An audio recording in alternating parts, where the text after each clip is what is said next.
Hi everyone, and welcome to the next video in the series on the greatest games of all time. This time I thought we'd look at one of Alexander Alekhine's most famous games.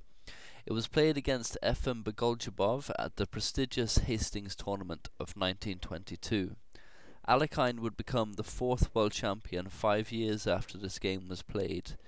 He's widely considered to be one of the greatest players of all time and is famous for his incredibly deep calculating skills and combinational ability. It was said that in order to beat Alekhine, you had to first beat him in the opening, then the middle game, and finally the end game too. He has the biggest winning percentage of all world champions and also the longest average number of moves in drawn games, which surely indicates a fierce desire to win. Indeed, it was through defeating none other than the great Capablanca that Alekhine became world champion.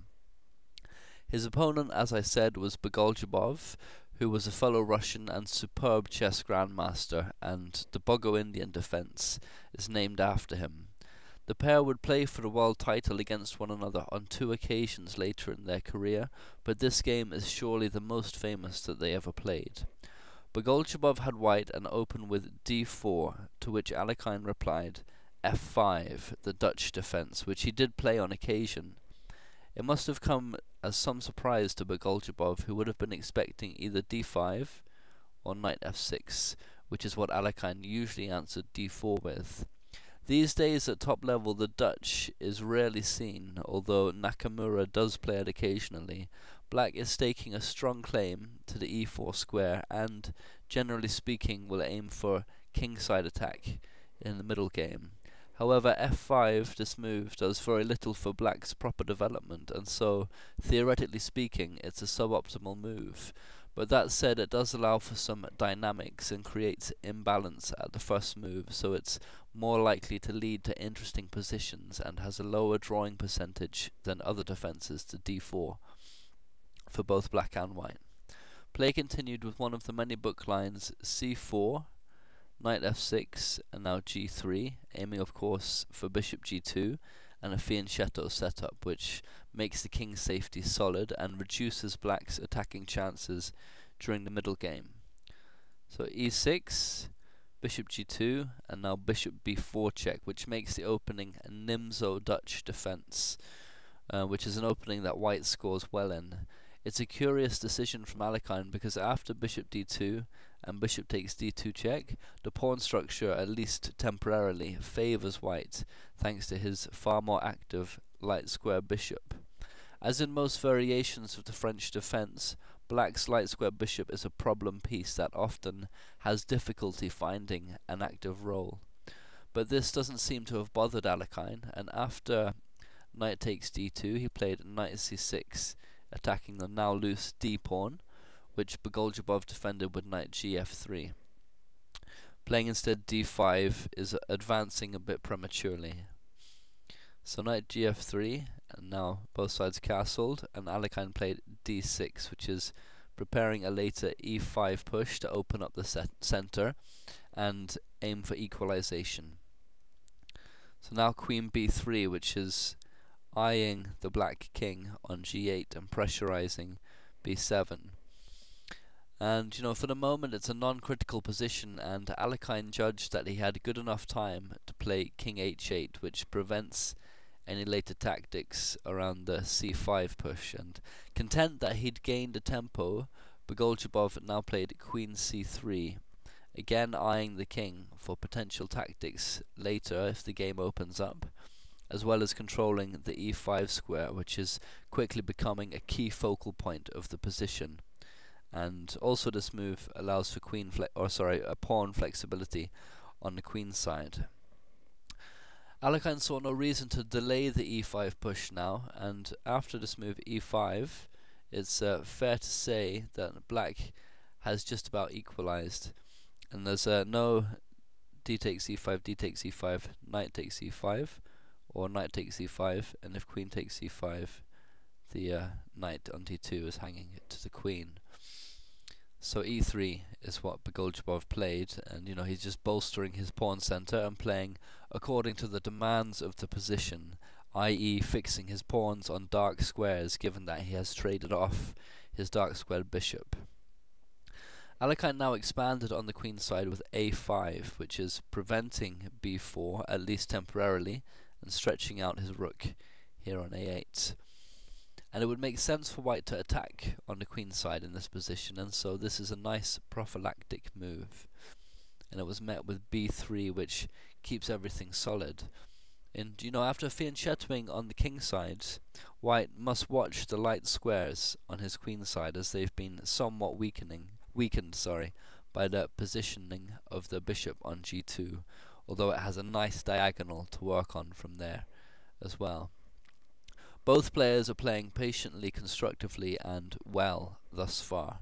Indeed, there are no significant errors until well into the middle game. Alekhine now went for queen e8, which is a standard maneuver in the Dutch defense, as the e8 to h5 diagonal has been opened by the early f5 push, and the queen can use it for access to the king side and attacking chances. Bogoljubov continued with a3, perhaps preparing a later b4 and queenside activity. And next came queen h5, an aggressive move from Alekhine, which provoked the defensive move h4, though it's slightly weakening. And now knight g4 from Alekhine with some pressure, but there's nothing concrete yet, although f4 looks a little ominous. Bogoljubov answered with knight g5, and the point of this is that after bishop d7 he can play f3, which is kicking the knight, and although it temporarily locks in his bishop on g2, it's okay, because after knight f6 there's f4 with pressure once more on e5, and Alekhine was happy to push. And after e4 the central pawn situation has been largely solved, and it's fair to say that Alekhine has won the opening as a result, having gained good space and greatly reduced the scope of the g2 bishop.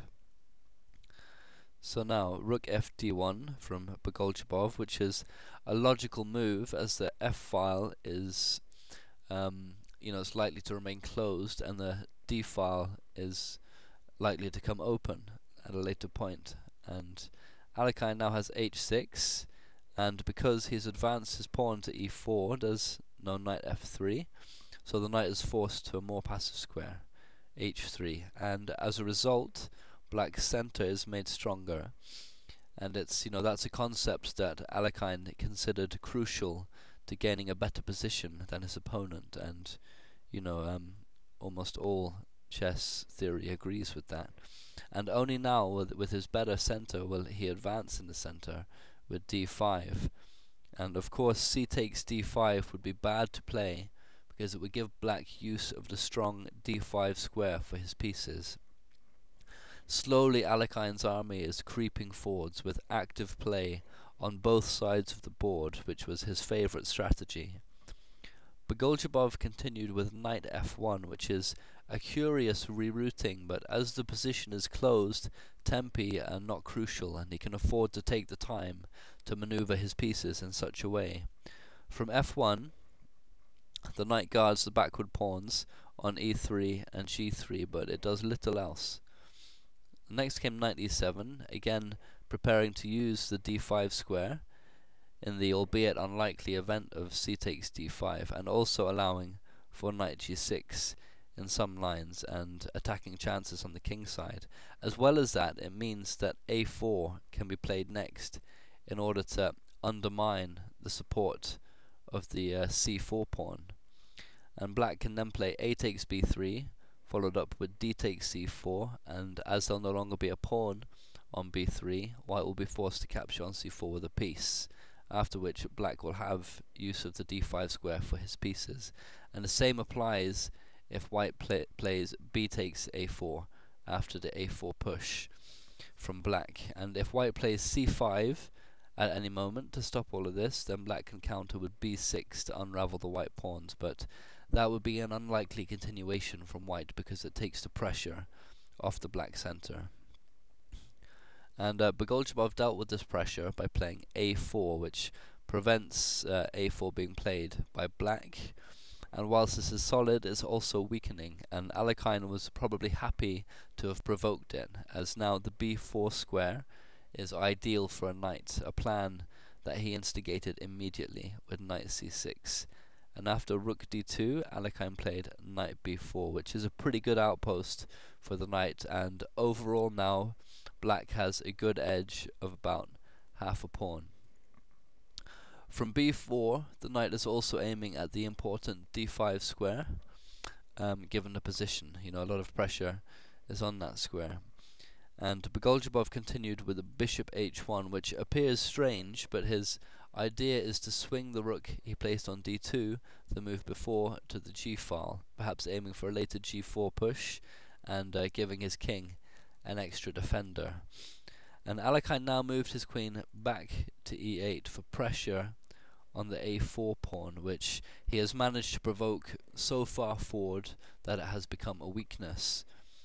After Bogoljubov continued with his idea of rook g2, Alekhine was happy to give up a little of his central control with d takes c4, because after b takes c4 excuse me, he has bishop takes a4, winning a pawn and gaining a strong edge overall in the position. If Bogoljubov had played instead queen takes c4, we can have a look at that now. After d takes c4, if queen takes c4, next comes knight f d5 with a big edge for black. And presumably Bogoljubov wanted to avoid this line because black is going to gain a superb outpost at d3 for his knights. After, for example, queen e2, knight d3, knight f2, and knight fb4, followed up with b5, and black is doing great, and in actual fact his position would be so strong that he is effectively a pawn up anyway. So Bogoljubov elected to simply give up a pawn on the queen side in order to avoid giving Alekhine this kind of play, reckoning quite rightly that it was more important to retain control of the d5 square with a pawn on c4. So instead, after he played b takes c4, so he keeps that d5 control and allows bishop takes a4. And now Bogoljubov played knight f2, which is, you know, wisely getting his knight to a more active square and guarding against an immediate knight d3. Having lost a pawn, he should look for some kind of counterplay, but it's very hard to find any for white in the position as it stands.